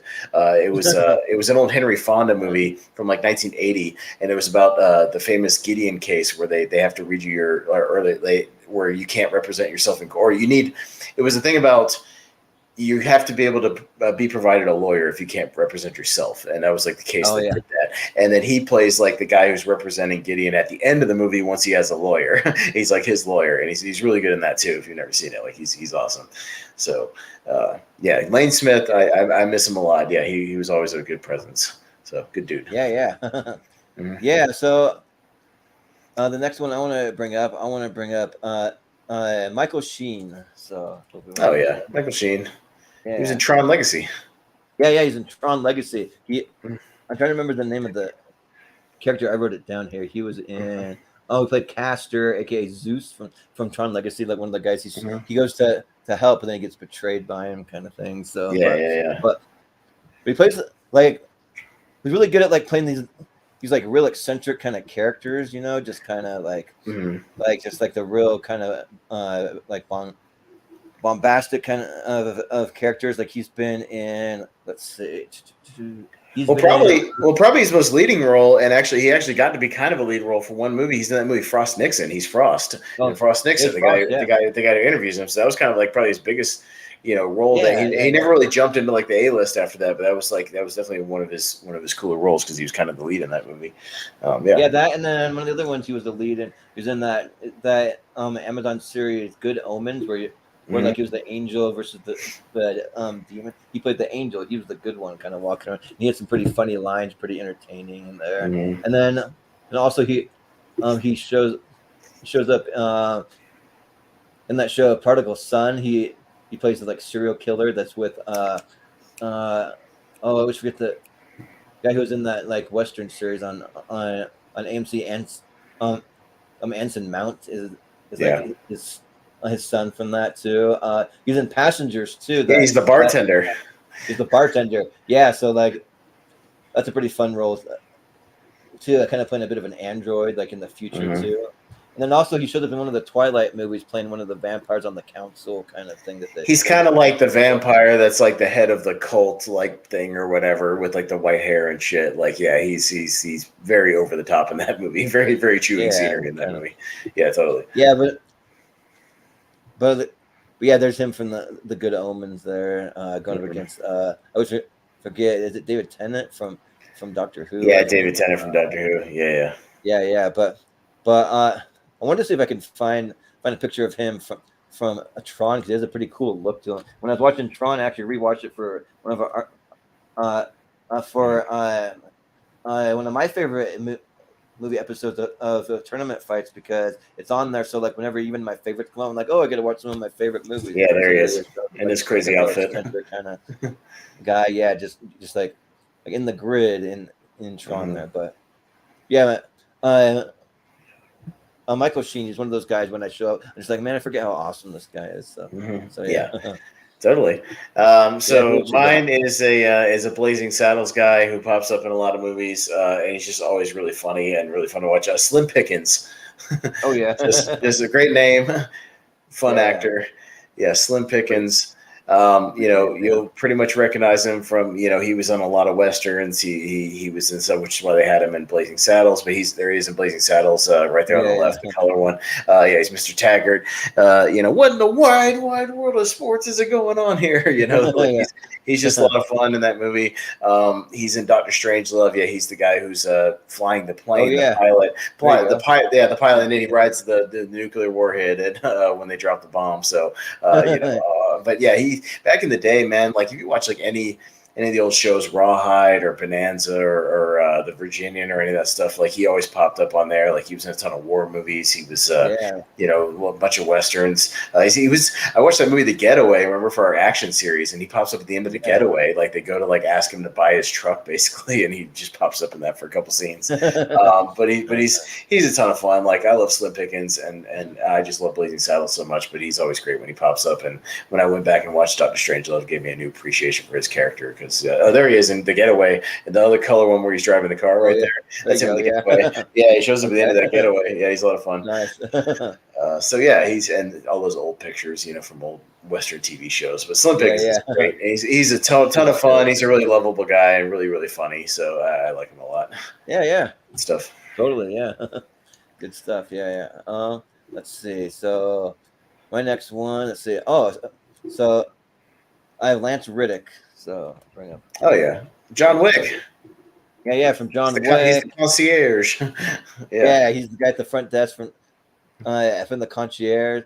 He's from the Continental. Continental, yeah. Mm-hmm. Yeah. He also shows up in like Fringe as like the one of the head FBI guys that they're always calling on for stuff. He shows up in The Wire. He's like one of the like big prominent roles from The Wire. Cedric Daniels. He's also let's see. He was. Well, he's in that new awful Resident Evil series on Netflix right now. Yeah. He's playing Albert Wesker, and that show is bad. So unfortunately, he's in that show. But if I can find good. I'm gonna find a picture of him. He actually has a role in American Horror Story, the Coven series, playing this. It's like really a crazy creature called Papa Legba. That's like pretty freaky looking. And then he's also in the show called. Or a movie called Monster at Party, which is a crazy movie. So like he plays this guy who's running this addiction recovery group out of his house, and these guys come to rob him and just one evening, and it's during one of their meetings, and what he's recovering from is he had a murder addiction, like tearing people limb from limb, like literally. And so these guys come to try to rob him, and like you can imagine what happens. He just goes to town on these guys and like tears them a new one for trying to rob him. So yeah. But if I can find I want to find let me even search for it, because like it's a pretty cool character. That American Horror Story one, I think it's like Papa Legba. I think that's what it's called. Let me see. Yeah. So like he plays this kind of like almost like a demon guy with like a cool looking hat and some dreadlocks. It's like some like voodoo demon guy or something. Yeah. Yeah. So that's a fun role for him. So yeah, but he's always awesome every time that he shows up. Like Fringe is one of my favorite shows. I've rewatched that at least like 3 or 4 times. I always recommend that. Yeah, and I think that Continental show, that spinoff show they're going to do with John Wick, he's going to be like a big part of that. So that's pretty cool because Nice. he's always a good he's a good TV guy. So they should definitely have him on. Yeah, any chance to bring back some Lance Reddick, I'm down. So yeah. So I'll talk about a guy that passed away recently that we all kind of shared a lot of stuff about. We got to talk about Philip Baker Hall, who I love. Oh yeah. So I mean, he's one that I almost included. He just missed my list, but yeah. Mm-hmm. Bookman from Seinfeld. So yeah, another Seinfeld connection. Yeah, he's the book detective. Yeah, the library detective. He shows up everywhere, though. He's in he's in like 300 movies. He's in so many movies. I just wrote down a couple. Again, this is one of the things we both know him from Rush Hour. He's the police captain who's suspended. Yeah. Are you kidding me? We got to show him that we can still blow shit up. Like he's great. Yeah. and Rush Hour. That's kind of like the main thing I first knew him from. But he's in a lot of Paul Thomas Anderson movies. He's in Boogie Nights. He's in Magnolia. He's got a really big role in Magnolia. He's the game show host in Magnolia. He's awesome.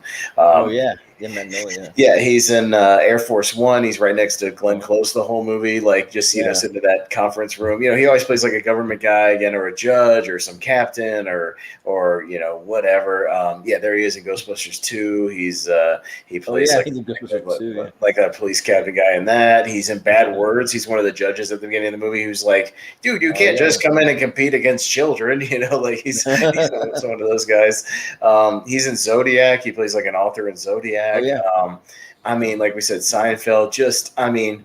You could go on and on. You can name you can name 100 movies that he's been in. He's in so many movies. But come on, Philip Baker Hall, he's the man. And rest in peace, man, because he's great. And I'll miss him. And he's one of those guys that I'm not like making fun of the guy, but he's one of those guys who always looked 70. Yeah, right. He just always looked the same age, like Tommy Lee Jones or something. Some of those guys who always just kind of looked old. It's just one of those things. Like no matter how old he was. Yeah, for the last 40 years of his life, he's been 70. Yes. Yeah. Well, to be fair, guys like Tommy Lee Jones have looked 70 for forever as well. So it's it's just one of those things. Well, it's just interesting because I remember that I was watching some stuff for an episode of Tournament Fights, and I swear I watched like 3 or 4 things, and he was in every single one that I watched. He always pops up for like a couple of scenes. He's in and out, and he's gone, and it's like, oh, there he is again and again and again. Like you throw a rock and hit a movie, and Philip Baker Hall might be in it. Like 1 out of every 10 movies you watch, like there's a good chance Philip Baker Hall will show up at some point. Yeah, for sure. But he's awesome. I had to shout out Philip Baker Hall. He's the man. Oh yeah, for sure. Let's see. So okay, so the next 2, I mean, I'm gonna say that I have on my list of my number 1, number 2. They're character actors, but I mean they're getting bigger, so they're kind of moving from that like realm of character actors to more kind of leading stuff. But I still wanted to just shout them out just because all the stuff that they did before, like what they're doing recently. So I want to start out with, and I'm just gonna copy and paste this one too because I don't want to have to retype it out. But I want to talk about Giancarlo Esposito. So. Yeah, I think he counts, even though he's been in a lot of stuff recently. But for the longest time, he was a character actor for the longest time. But I mean, obviously, he's got like how many things does he have going on right now between Better Call Saul and The Boys and and The Mandalorian and you know what I mean? He's got 3 shows on TV right now. It's ridiculous. It's insane. And also, he showed up in the last Far Cry series. He was the main villain, so that's one of the first games I want to play once I start doing video game stuff on the channel. But yeah, like he's been in so many different things. Like let's see, I have him. Oh yeah, he's in the Jungle Book. He played the voice of like one of the animals. I can't remember which one that it was, but like I almost want to say Bagheera, but I think that was Ben Kingsley, so I can't remember exactly. But then he was in Westworld. We already mentioned the Boys. He's in The Usual Suspects too. And then one of his earlier roles, he's in Do the Right Thing. He showed up there. And then also he was in that TV show that I was a big fan of until they started doing some Frozen stuff. They really like dropped the ball for that show. Once Upon a Time, he played the Magic Mirror, but it's kind of cool because they had the like fantasy world where where he was the face when you would talk to the magic mirror. But then he also put this guy Sidney Glass in the real world because when you go back to the real world out of the fantasy land, like I made everyone all these really cool characters, really cool, interesting characters with like cool backstories and everything. So he did that too. So yeah. Shout out Giancarlo Esposito, but he's one though that's really becoming pretty big, and I think that he's gonna. Well, like he already kind of is starting to move out of the character actor to like a main leading role. Yeah, he's starting to do that. He's kind of becoming sort of like Steve Buscemi did, where he was like he was a character actor, but now he's not really a character. He's like just like an actor, like a big time actor, sort of a name. Yeah. He's moved on, especially again when he's got 3 television shows where he's a major character on each one of them. Like that's it's like damn, all at the same time. Yeah, but he's great. Don't get me wrong, I can't get enough of him. He's awesome, but it's just one of those things. I'm glad he's getting his moment though, and like 'cause he's been working for a long time, like a long time. He has, yeah. And also one of the other movies I want to show him. He's in the Maze Runner too, and the second and the third one. It's like one of the characters that they run into for help, and they kind of like get help along the way to kind of find where they need to go and all that. That Maze Runner trilogy is so underrated. I like those movies a lot. Same here. I mean, they're great. Yeah, I'm a huge fan of them too. Yeah, they're really, really good compared to like a lot of the young adult stuff they were kind of putting out at the time. This one's kind of stands out. Yeah. All right, so I've only got 2 more left. So next one I will shout out is a guy named John Polito. So it's just Jon, John Polito. Polito. Okay. Yep, Polito. So again, this is another guy you recognize from a lot of like '90s stuff, like back in the day. Right. I mean, this guy. Like he's another guy from Bushwhacked. He's one of the main guys, the FBI guys that's running around. In that movie, kind of a bad guy. He's in Blank Man. He's the bad gangster guy in Blank Man. Okay. But he's in The Rocketeer. He's in The Crow. He's in most recently. I just watched a movie that me and Jacob are going to talk about. I watched Big Eyes, the Tim Burton movie, and he shows up in that for a couple of scenes in Big Eyes. Okay. He's in American Gangster. He was in this. He was on Seinfeld. Yeah, he was the super. He was the super. Oh yeah. Yeah, it was a super, Yeah, another Seinfeld actor. Yeah, he was in a bunch of Coen Brothers movies back in the day. He was just always kind of one of those guys that popped up in Coen Brothers movies. But just he had a really unique voice, and one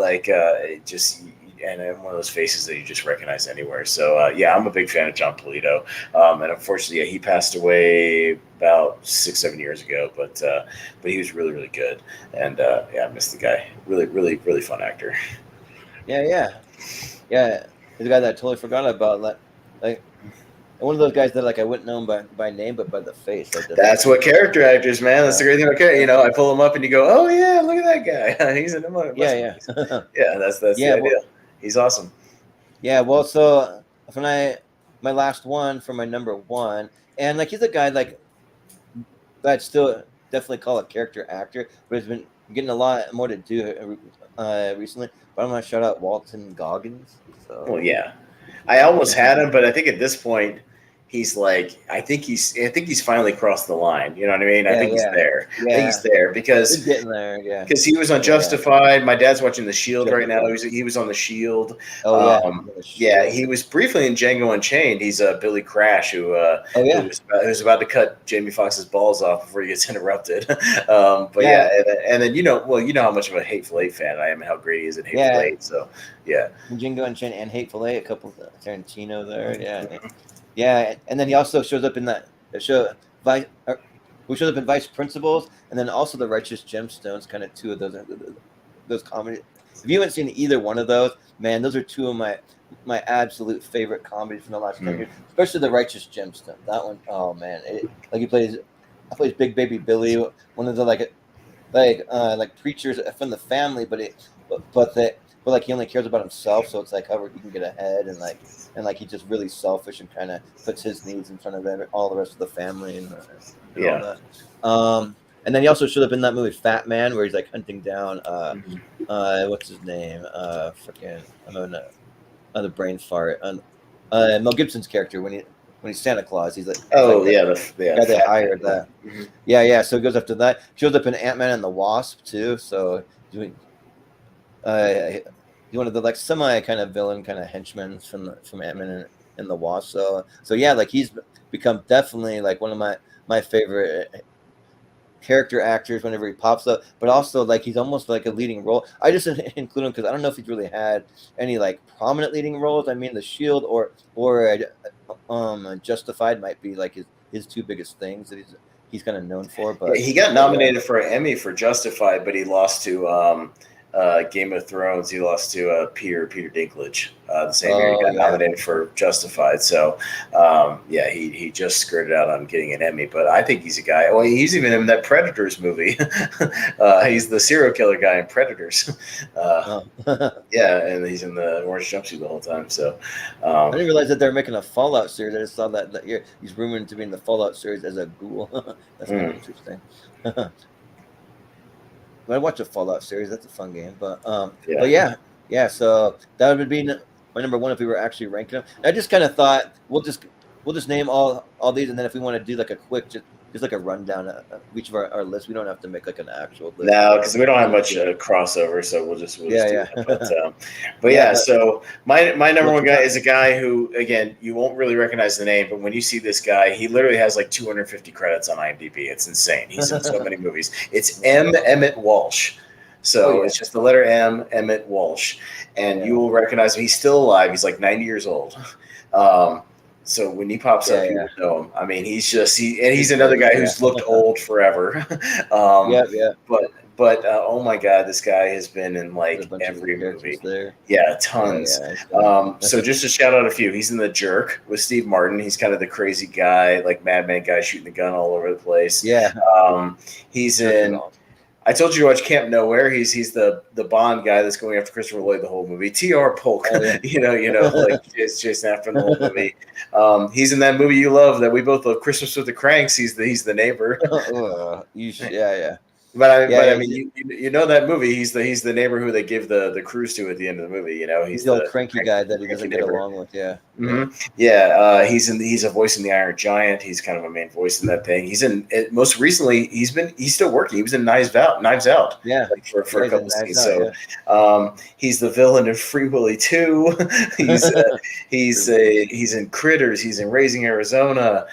He was on Home Improvement. He was Jill's dad, the Colonel, on Home Improvement for a couple episodes. Yeah.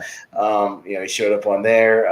I mean, just you could, if you get a minute, scroll through his IMDb, and it's like, oh my God, he's in so many movies, and he's been working since like the 60s. He's been working for like 60 years, man. This dude is just everywhere. So yeah, he's a crazy character actor, but he's a lot of fun every time he pops up. He's always a fun presence and a unique guy, and got a unique voice, and he's awesome. Yeah, he's in Blade Runner. Oh my God, he's in so many movies. Harry and the Hendersons, everything. So Mm-hmm. Wow, yeah, cool. So yeah, it's been working for a long time, maybe longer than almost anyone on the list. So. Yeah, basically, that's why I saved him for last, because oh my God, once you saw the guy, you'd be like, yeah, that guy's been in everything, but he's awesome. Yeah. Well, cool. Yeah, that'll kind of wrap up our list here. But if we want to just kind of do like a quick rundown of each of our top 10, we can do that. Or top 12, yeah. Or top 12, yeah. Yeah, so my list, I had William Fichtner, Peter Stormare, Stephen Root, Brian Dennehy, Will Patton, Robert Prosky, David Morse, Lane Smith, Slim Pickens, Philip Baker Hall, John Polito, and M. Emmett Walsh, all on my list. Yeah.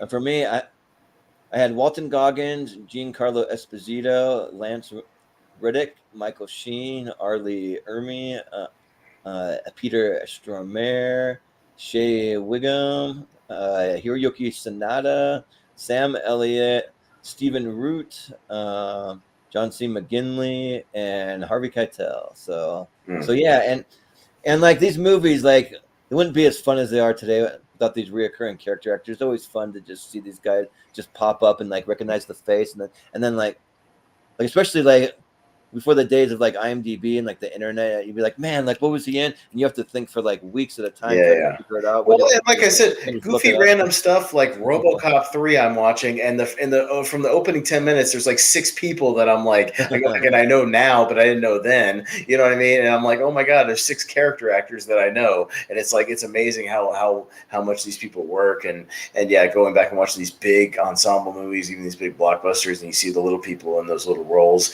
But it's always somebody who's really good and really reliable and has one of those faces or voices. Yeah, characters are important, man. And not all of them break through to the the top level, A-list or headlining movies. I mean, but some of them, like we said, get maybe a prominent villain role or get a prominent side roles, and they're all guys that work hard, and a lot of them work a lot, and they're really great. So yeah, character actors are very important, man. We should definitely appreciate them. Yeah, and for anyone tuning in, if you have any favorite character actors, just put it down in the comments. Let us know who your Yeah. favorite character actors are. We can shout them out. We can talk about them. It's always fun to give them some recognition. And I know that there's a couple people who are watching here. I know Brian Nussbaum. I'll have to look it up, but he says his favorite character is Eddie McClurg. Oh, Edie McClurg is Edie. so she was in Ferris Bueller's Day Off. She's the secretary. She was in Planes, Trains, and Automobiles. She's the one who says "you're fucked" after he does the F-bomb rant. She's the ticket agent, the rental car lady. Edie McClurg. Yeah, she's always like, she was in a lot of John Hughes movies. But yeah, she pops up all the time. Like, Edie McClurg is great. Yeah, she's a lot of fun. It was just funny. Like one of the character actors that I almost added in there was from Ferris Bueller, Ed Rooney, the principal that's like chasing them around everywhere. Oh, that's Jeffrey Jones, who we don't talk about much anymore because he was busted Jeffrey for child Jones, pornography. Yeah. We don't talk about him much anymore. We don't talk about him much anymore. That's kind of why I left him off. I'm like he was great in what he did if you can separate it, but it's kind of we'll just avoid that. But yeah, he's but at one point he was, because he was in a million movies back in the day too. So yeah, he always popped up. Yeah, and then also Brian says that the Giancarlo was the voice of Akela the wolf in the Jungle Book. That's right. Yeah, that sounds about right. He's also wanted to shout out one more. We got Dave Foley, who was also in News Radio. He was great. He's also in Kids in the Hall, which they brought back, and I still haven't gone back to rewatch Kids in the Hall, because that's one of my favorite sketch comedy shows that I. What he said, Sky High, Dave Foley, he's the teacher who teaches the sidekicks, in Sky High, and then he's also the voice of Flick in A Bug's Life. Dave Foley. Oh yeah, that's right. Mm-hmm. Yeah. So yeah, it's one of his bigger things. Yeah, he was on News Radio for years, and yeah, he's still working. Yeah. Yeah. So yeah, but yeah, that was a lot of fun. So and I think for our episode for next week, we're gonna do the top 12 worst movie tropes, just like certain things that like movies do that are just really annoying or maybe too overdone. All the little kind of things that they do, like for example, like naming sequels of a movie the same damn name as the original one, so you can't separate. We talked about that a lot on the show, but there's a lot of different little tropes that they do, that maybe some weird jump scares from horror movies or just whatever these little tropes are. That I've already got my list ready to go, because it did not take long for me to pick up the stuff that annoys me when I see it in movies that they're still doing, like even today. You know what I mean? They've been doing for 40 years or 50 years or whatever, that they're still doing. That just little things that just annoy me. We'll talk, it's not so much like I've ranted about the title things, but that's a whole nother topic. I'm talking about the stuff like you see as scenes in movies, that I hate, or like things that characters do that I hate, like things like that. So that's mostly what I'm talking about on my list. So we'll talk about it. I've already got my list ready to go. The funny things for me, a lot of it, like those things come from horror movies for me, funny enough, but there's a lot of like little things that go on. I might have a list of like 15, just to let you know. I might have more than 12. Oh, yeah, sure, yeah. No, that's fine. Yeah, we can get into it, but I think that'll pretty much do it for us tonight. So,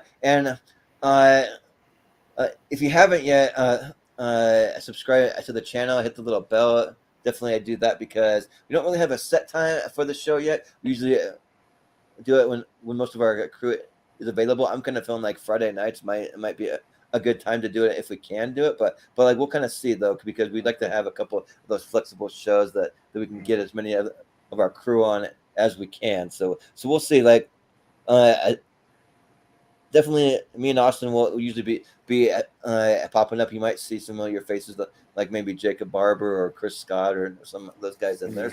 So yeah, but we'll let you know, and you can follow us on all the social medias at Movie Hero 2121. So on Twitter and Instagram, you can find us over in the Schmodown Friends and Family group over on Facebook. And then also we have a Patreon now, so you can subscribe there because we're going to be doing some exclusive monthly episodes of some different things there. That you can have some guaranteed spots on some episodes of tournament fights and tier maker spots, because it's not always guaranteed. Just because I put the schedule out that you're guaranteed a spot, because I like to kind of split it up, have a lot of different people on different episodes. You can even, if you want to pay for one of the more ridiculous tiers, you can on the more expensive ones where you can create your own episode. You can as you pick the topic, you pick the cast. You have anyone that you want on the show, and we'll do it right away. We won't do it like a couple months down the road. We'll do it right away for you. So yeah, but I just want to just shout out some of those things. But Austin, if you have anything you want to plug where we can? No, I mean, most of the stuff will be here on this channel. Most of it. Sunday will be a busy day. I'm judging a battleground match in the afternoon, but that's just a pre-tape. But me and Jacob are most likely doing our next podcast about movies, probably around 6 p.m. Eastern, something like that, 6 or 7, right before Tier Ranker. We're gonna do a show, and then we'll jump on Tier Ranker. But yeah, we're gonna be doing these director blind spot shows. So it's gonna be, we each picked 5 directors and 5 movies, that we just wanted to see there to fill in some gaps, for some directors. So we'll be talking about that, and that'll be a lot of fun. So tune in for that. We'll be chit chatting, just positive chit chatting some movies over there, and then have a little fun. And then later that night we've got Tier Ranker, so we'll jump on that right afterwards. But yeah, that'll be a busy day. And like I said, if you're a wrestling fan, yesterday we taped the Lonely Marks. We reviewed SummerSlam. So if you want to check out our review of SummerSlam and see what we thought about it, check it out. Yeah. Well, I know you're a busy guy with all these things that you're filming, Austin. So a lot of stuff. I don't know if you have anything going on tomorrow. If you don't, just take a personal day and just. I think tomorrow night is my one free day for this week. I've had a show almost every night this past week, and then I'm not going to call you for anything, so you'll be. No, I need a night before I do 3 different things in front of my computer on Sunday night, and I'll be in front of the computer all night. But it's fun. I don't mind doing these shows. They're fun to talk about these random topics, and again, these shows have helped me filter out all this stuff that's been swirling around in my brain for 30 years, so I can finally get them out and talk about these people and these movies and things like that. So it's a lot of fun. Fun stuff. Yeah, because I know we got like a pretty packed week too, because I know we're going to be doing an episode of Top 12 Frenzy on Monday night. That's going to be hosted by Malcolm Lay. And I want to try to go a little earlier. We're hoping to go live at 8 p.m. Eastern time, so I don't know what your work schedule is. If you're working, I can be on there. Yeah. But yeah, and then we also have our couple episodes of tournament fights and tier ranker fights coming up. I'm just gonna give a quick little preview, smaller than I usually do, but for Sunday's episode we'll be doing best action movies from 2000 to 2004, which I started watching. I started watching the movie The Core, which is like one of the most ridiculous. It's a really weird disaster movies I've ever heard of. But yeah. But hey, a movie that features a lot of great character actors. So you got Stanley Tucci in there. You got Delroy Lindo. You got DJ Qualls, kind of all considered character actors. So I mean, at least it features some character actor work. You know what I mean? So there you go. Yeah. It's a pretty ridiculous premise. What would you do if the core of the Earth suddenly stops spinning? How do you solve that problem? When I worked at a movie theater in 2002, that movie came out in 2003. So they put out the trailer pretty early for that movie, and I saw that trailer because I worked at the movie theater like 900 times.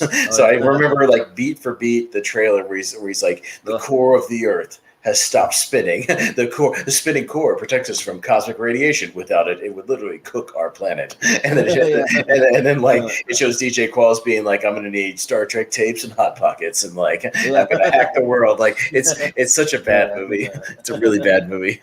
Yeah. No, I don't think that'll make the S tier, Jordan. Spoiler alert. No. I wanted to watch it because I was watching this this podcast with that Bobby Lee, that comedian. Like he likes to watch a lot of these like really bad disaster movies. So they were talking about like oh yeah, disaster movies like Dante's Peak or like Armageddon. Like no, I'm talking about the bad ones, like the Core. I mean, come on, you're gonna watch it. Which like the Core. really really horrible ones. Yeah. So yeah, but then for Tuesday night we're gonna be doing the best talk shows of all time. So we're talking about the all the daytime ones, all the late night ones. We'll be doing a couple ones from other countries, like some of the British ones or Australian ones, some of those ones. So we're doing that. Then we have Brian Nussbaum's Top 128 coming up. So we got that one. And then we're doing our Top 200 movie franchises of all time. And I made it 200 just to make it an even number. But I'm not going to try to explain to everyone how it's going to work, except for to say it's going to be 3 tournaments of 64, then a championship episode, and we're going to have a couple play-in brackets and a few polls in the group to kind of fill in some of the spots where the math doesn't totally line up. But I have it all worked out, though. I have it all written down on paper how it's going to work and everything. So it'll work out. We'll make sure every single one gets included. So that's one of the things I'm going to be probably doing while I'm watching a few action movies for Sunday's episode. I'll be also looking up all of those franchises and trying to come up with a list of 200. We're all working on it together. We've been having Malcolm Lay help us out a little bit because he was doing some franchise polls over in his Facebook group. So yeah, which should be a fun time because we originally wanted to even extend it even more, but I think 200 is well enough. Yeah. So yeah, we'll eventually get to a winner a few months down the road, but yeah, it'll be fun. So yeah, that's right. Pretty much where you can find it. And also you can find I also do a little short form show called Snack Hero. So I did an episode yesterday, so you can watch for that. And then I'm going to be probably doing one tomorrow. I have one of the last ice cream flavors that I have, but I have a couple that I haven't picked up yet. But the last one that I have, we tried some Grey Poupon ice cream. Believe it or not, they actually make Grey Poupon. That sounds freaking awful. Ice cream. Awful. Yeah. Okay. To be honest, that sounds worse than the pizza or mac and cheese ice cream. Right. That sounds worse. That's why I saved it until the end because I'm a little afraid to try it. So now look, I like Dijon mustard. I like spicy mustard. Again, I like that stuff separate from ice cream, but I can't imagine like taking a thing of vanilla ice cream and like squirting Dijon mustard on it and eating it. That sounds awful. So if I'm around when you go live, let me know and I'm gonna watch. But I'm working most of the day. I'm working most of the day tomorrow. I want to catch the replay, but we'll see. But if you do it at night, I might be able to watch it. But yeah, so we'll see. Yeah. And also as a bit of a palate cleanser, I found these superhero snack cakes I'm gonna have on hand if I need to have a quick palate cleanser. I found some Spider-Man ones and I think some Hulk ones that look kind of interesting. So I'm gonna try those too. So it'll be fun. So yeah, and I'll have some kind of energy drink or like. Because I just want to see your face when you bite into Grey Poupon ice cream. Yeah. Yeah. Like I gotta play some like classical music, like reenact the commercial. Pardon me, but you have an Grey Poupon. Yeah, that's right. Yeah, or like certainly. Yeah. Or like, have you ever seen the like remake of the commercial that came back with a remake where they ask each other, but then the guy doesn't want to share, so they like end up having like a car chase where they're like trying to chase the guy down, and then it ends up in like a sword fight, random crazy sword fight where they're fighting over their Grey Poupon and everything. It's just kind of crazy. Yeah. So yeah, but that commercial you can find on YouTube if you want to see the extended version of it. But I think we'll do it for us tonight. So that has been fun. So just just join us back here in about a week or so, and just keep up with our social media. We'll let you know when we're going to film next time. So yeah, but yeah, but for Austin Pez, I've been Jordan, the movie hero Anderson, and we will see you next time.